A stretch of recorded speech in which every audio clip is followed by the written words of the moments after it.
J'aimerais vraiment que les gens soient plus ouverts à l'orthophonie, que les gens comprennent l'importance de ce que c'est et qu'on arrête de donner certains stéréotypes à des enfants autistes ou souffrant de la trisomie 21, quand on les appelle des sorcières, etc. Bref, ça montre juste à quel point est-ce que les gens ne sont pas encore ouverts. Si les gens sont ouverts, on prend plus rapidement les troubles en charge. Beaucoup plus de personnes deviennent des thérapeutes afin d'aider ces malades. J'aime le fait d'être entourée de mes patients. J'aime prendre soin d'eux, c'est-à-dire cette énergie qui est particulièrement négative quand ils arrivent en salle, j'aime bien ça. Je m'appelle Rachel Corazon Aman, j'ai 25 ans et je suis orthophoniste.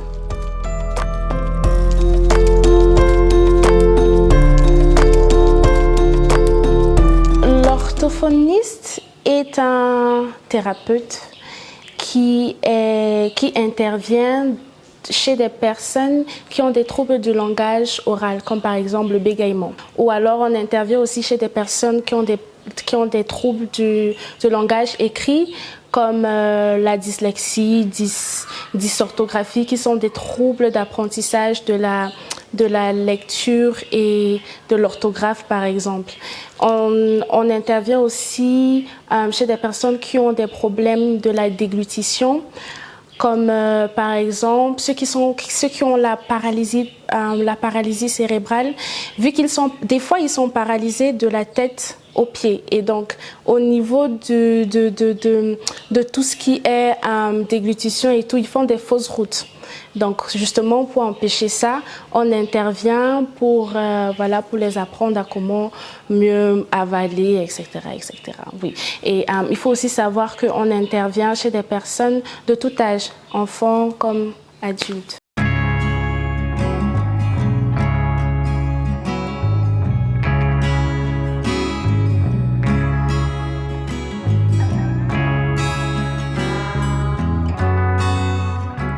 Alors, depuis toute petite, j'ai toujours voulu être dans le milieu de la médecine, mais je n'ai jamais vraiment été bonne dans les matières scientifiques. Alors, moi, j'ai fait la section anglophone et arrivée à Lower Sixth, qui est l'équivalence de la terminale, j'ai raté mon A-Levels, qui est le bac. Et après, j'ai repris ma classe, mais au lieu de faire science, j'ai fait économie. Alors, lorsque j'ai obtenu mon bac, j'ai fait un an de social marketing à Lagos. Mais durant toute cette année, social marketing, ça ne m'avait vraiment pas plu. Et c'est comme ça que je suis tombée dans le monde paramédical où j'ai découvert l'orthophonie. Je me retrouve donc dans mon rêve d'enfant, la médecine, même si c'est pas la médecine, c'est paramédical, mais ça revient quand même au même. J'aide les patients et voilà. Alors ma formation, je l'ai faite au Maroc, à Marrakech, à l'Institut des hautes études paramédicales du Sud, où j'ai fait 3 ans. Et pendant ces 3 ans là-bas, il y avait la partie théorique et la partie pratique. Donc tout le temps, on partait à l'école et ensuite, il fallait faire des stages. J'ai eu à faire des stages à l'hôpital, dans des écoles, dans des associations. Et voilà, quoi, c'est comme ça que j'ai fait mes 3 ans et puis j'ai obtenu mon diplôme et je suis orthophoniste.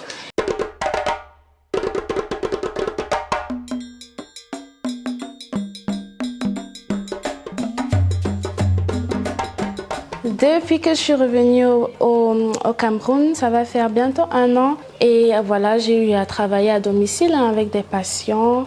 J'exerce dans une clinique à Omnisport qui s'appelle Bébé Diagnostic, où je reçois des patients de temps en temps.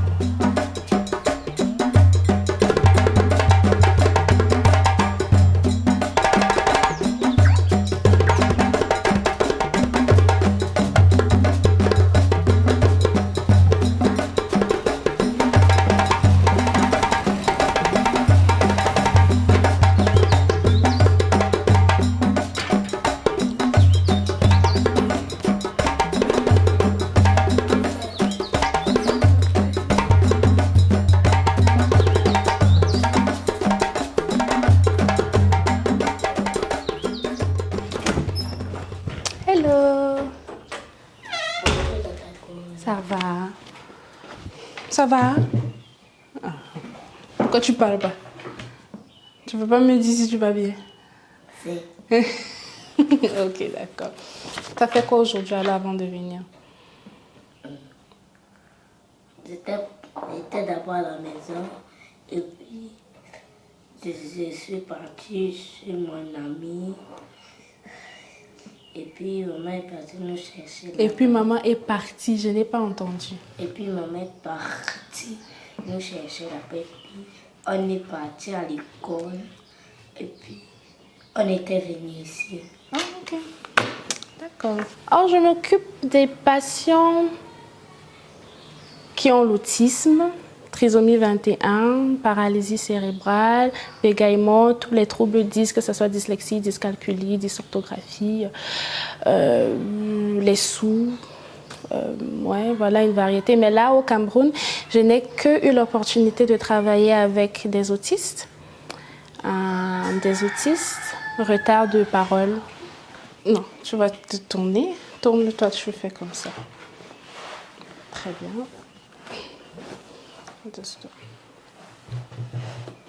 Alors lui, il a un trouble d'articulation, donc il n'arrive pas à prononcer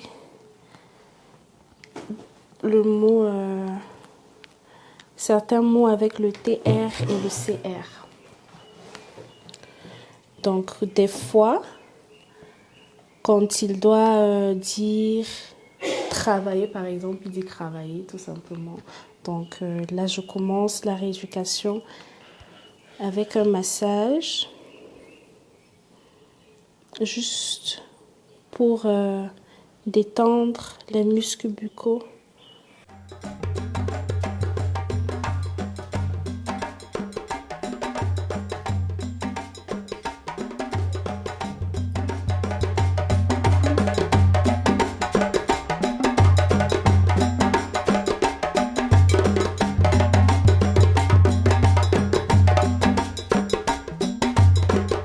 Nous sommes ici au Centre médical Bébé Diagnostics. C'est un centre dédié à la pédiatrie d'abord, puis médecine générale.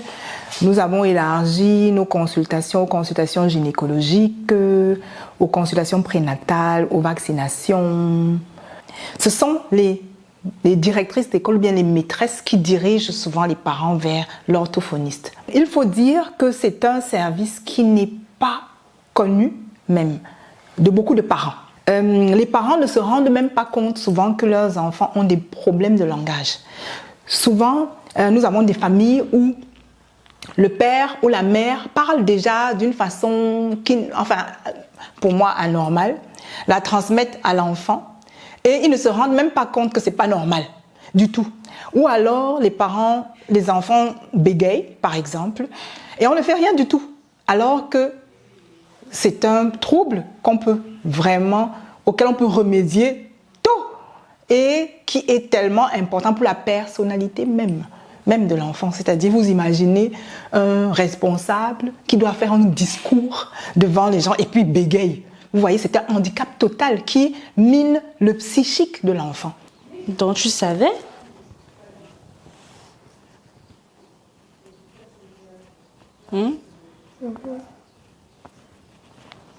De l'autre côté.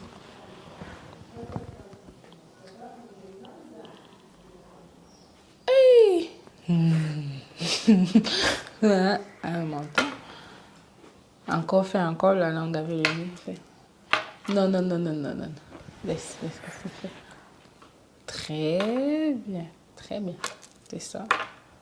La présence de Corazon au sein de notre structure depuis qu'elle est rentrée au Cameroun, donc depuis l'année dernière, la rentrée scolaire est un enrichissement total.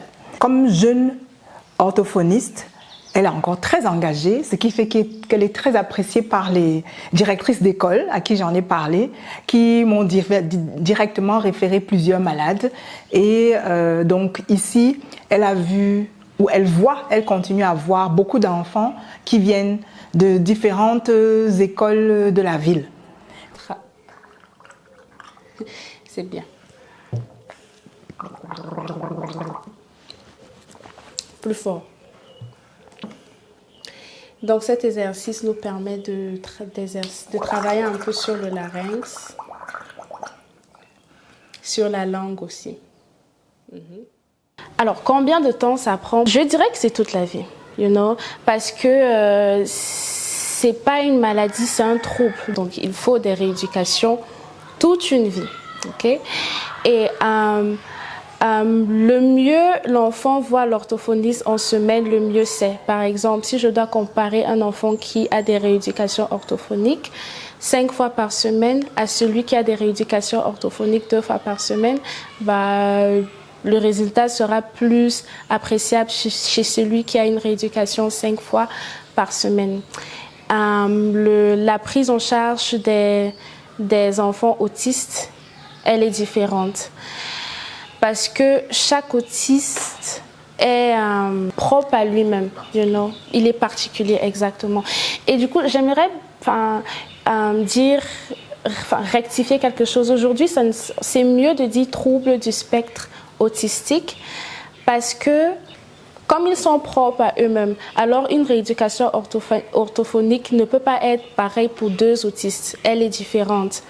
Donc voilà, et puis voilà, il y a des autistes verbaux, il y a des autistes non verbaux. Donc franchement, la rééducation change avec le patient qui est en face de moi, ça change et voilà.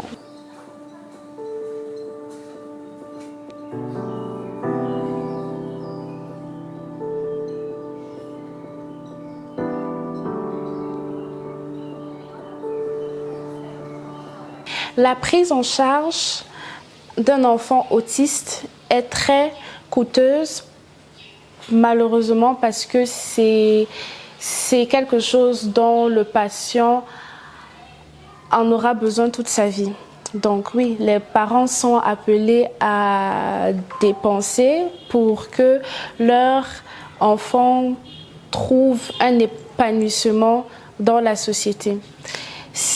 Bon, c'est un problème, hein. Les parents veulent prendre soin de leur enfant, mais les moyens font défaut parce qu'à chaque fois que je rencontre un parent ou un adulte, on est toujours, si je dis par exemple que mon bilan c'est 15 000, on va toujours me dire ah non ma fille, vraiment je ne peux pas me faire ça à 5 000, bref, autant de choses.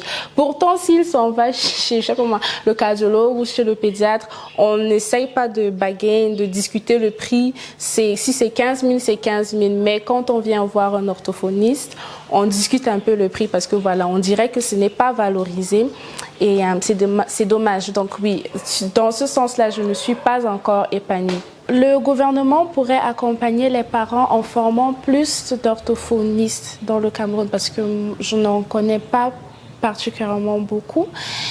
Et donc, ensuite, les affecter dans différents hôpitaux ou dans des associations pour rendre la chose moins coûteuse auprès des parents. En bas. Essaye de toucher ton nez avec ta langue. J'aime le fait d'être entourée de mes patients. J'aime prendre soin d'eux, c'est-à-dire cette énergie qui est particulièrement négative quand ils arrivent en salle. J'aime bien ça dans ce sens-là, mais j'aime bien les rencontrer, des nouvelles personnes, aider les malades et tout ce qui va avec. Mon avenir, je le vois ici au Cameroun. Je veux bien évidemment continuer mes études et revenir ici travailler parce que voilà, je ne me sens pas plus à l'aise qu'ici au Cameroun. Donc oui, c'est beaucoup demandé. Il n'y en a pas. Il n'y a pas d'orthophoniste. Pourtant, il y a une très très très grande demande. Donc oui, j'ai hâte de terminer mes études et de pouvoir revenir ici et juste faire ce que j'aime.